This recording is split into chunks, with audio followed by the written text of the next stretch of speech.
लोकशाहीचा बुलंद आवाज, रिपब्लिकन वार्ता, महाराष्ट्र।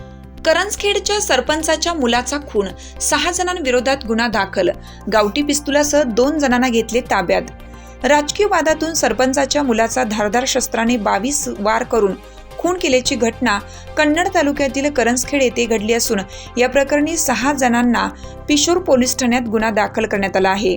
2 जणांना अटक करण्यात आली आहे। तालुक्यातील करंजखेडा येथील महादेव खोरा शिवारातील शेतात राजकीय वादातून धारदार शस्त्राने सरपंच महिलेच्या मुलाची हत्या दिनांक 1 ऑगस्ट रोजी सकाळी 6 वाजण्याच्या दरम्यान उघडकीस आली।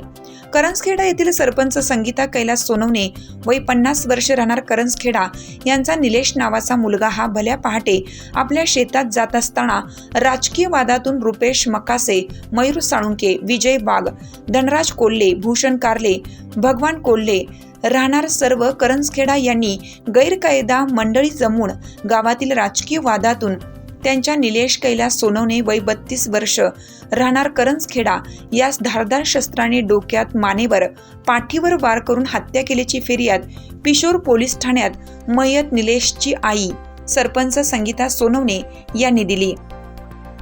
यावरून कलम 267, 103, 189, 191, 190 प्रमाणे 6 आरोपींविरुद्ध गुन्हा दाखल करण्यात आला असून यातील 2 आरोपींना अटक करण्यात आली आहे।